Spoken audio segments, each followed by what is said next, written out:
O que motivou a criação do Voz Ativa foi a gente reconhecer, primeiro criar um programa nacional para a TV, Minas, né, que tivesse relevância. A gente achou que o melhor programa para começar isso seria um programa de entrevistas, de debates, que era o que a gente sentia que estava faltando na TV brasileira, ter programas de debates que pudessem dar voz ativa a segmentos da sociedade que são atuantes e que não estavam tendo espaço na mídia tradicional. Dentro disso, a gente partiu, né, de estudos desde condições técnicas até pesquisas de cenário que fizessem referência e que pudessem trazer para o espaço do Voz Ativa essa representatividade que a gente queria dar, que é um pouco da relevância de Minas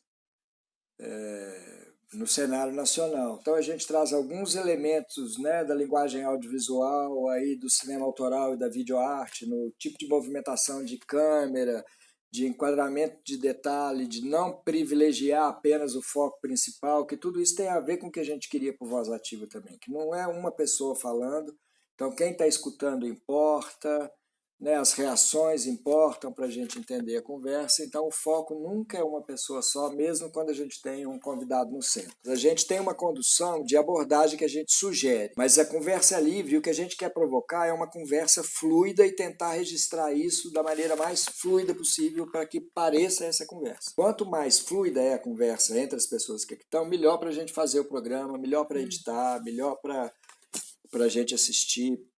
Mas isso, o que eu estou querendo dizer com isso é que a gente faz um programa na intenção de que as pessoas, quando terminar o programa, elas não vão ter nenhuma verdade absoluta sobre aquele assunto. Elas vão ter elementos para pensar e tirar suas próprias conclusões. A própria assinatura do programa já entrega o que é a linha editorial dele, que é democrático e republicano. Sobretudo nesse momento que o país vive, assim, isso é marcar um lugar, né?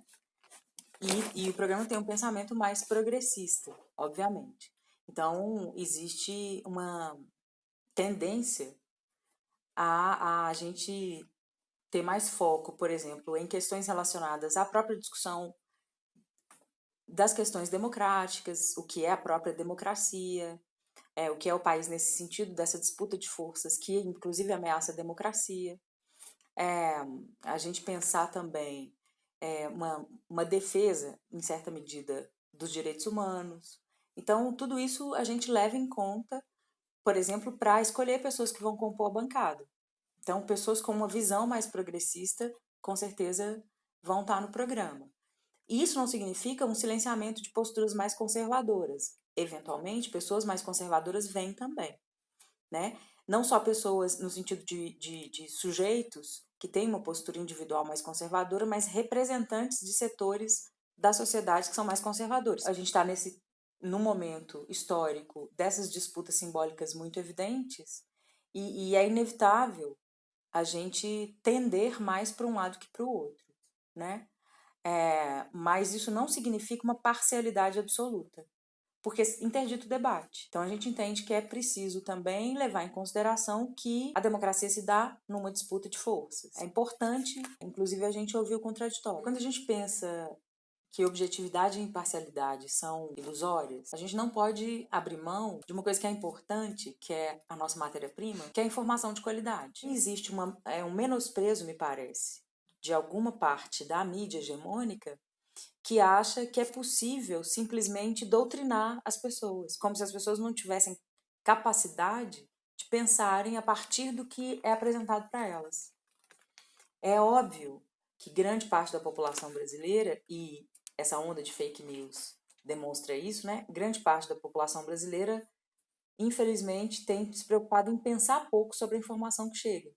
E também entendendo isso, a gente tenta complexificar um pouco mais as abordagens, para a gente poder oferecer para o espectador não só um dado ou uma opinião, mas uma linha de raciocínio, para as pessoas pensarem junto e chegarem, eventualmente, às suas próprias conclusões, em vez da gente simplesmente entregar o que a tradição jornalística equivocadamente coloca como verdade.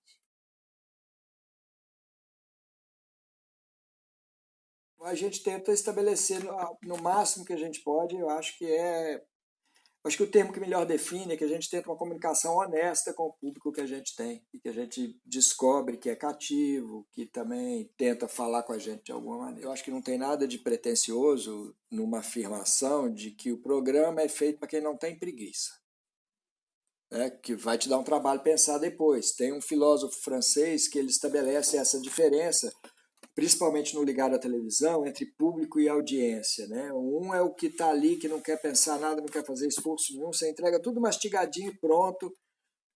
E o outro, que é a tendência da audiência hoje, é pensar. Então, quando você entrega tudo muito pronto, é desinteressante. O que até coincide um pouco com esse mundo das fake news, que ninguém quer nem que você contradiga a fake news. Então, a gente tem nisso também um retrocesso, né? A gente retrocedeu como audiência. O que a grande mídia, de uma maneira geral, ultra concentrada, comercial, com as suas implicações muito mais com os patrocinadores que com a audiência, tende a fazer? Tende a ficar monotemática, tende a ser superficial, tende a sensacionalizar, exagerar alguns aspectos e tenta não complexificar.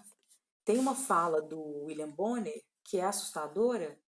Eu não sei se foi quando o Jornal Nacional fez 35 ou 40 anos, que num daqueles vídeos que a própria Globo produz, ele fala: o nosso público do Jornal Nacional é o Homer Simpson. Então, para ele, naquele momento, o que ele estava dizendo, né, não sei se para ele especificamente, mas o que ele estava dizendo é que toda a orientação de elaboração de conteúdo é para alguém que tem preguiça de pensar, que não quer muita confusão na cabeça e que quer estímulo sensório-motor, né? A capa do jornal Super, por exemplo. Isso interessa pouco para a gente, no sentido de entender que a audiência seria só isso. A gente acredita que a audiência pode ser mais que isso. A comunicação pública está, inclusive, em pensar isso. A audiência é muito mais complexa do que esse conjunto de sujeitos que só vai reagir a estímulos sensório-motores. Né? É, inclusive, o dever constitucional da comunicação pública ser alternativa a isso. Isso está na Constituição. Né? A função da comunicação pública é dar essa alternativa, porque para o resto existe a mídia convencional, tradicional, as grandes que está, né, concentrada em pouca gente, pouco pensamento. A gente tem que ser capaz de dar essa pluralidade. Né? Num outro momento, pode ser que a gente tenha que dar voz a outro tipo de discurso. Né? Eu gostaria muito que o Voz Ativa seguisse nesse sentido de tentar identificar que discurso e que tipo de pessoas são representativas dentro de cada tema e que precisam ter espaço para falar. No geral, a linha de condução do programa, a câmera está no nível do olho das pessoas. Então, o que a gente quer, e eu acho que a gente consegue um pouco nesse sentido, é que as pessoas que estejam assistindo o programa, que elas se sintam um pouco dentro da discussão. Hoje a gente até tem haters. Tem uns que entram a todo programa, que falam as mesmas coisas, assim como tudo na rede social acontece.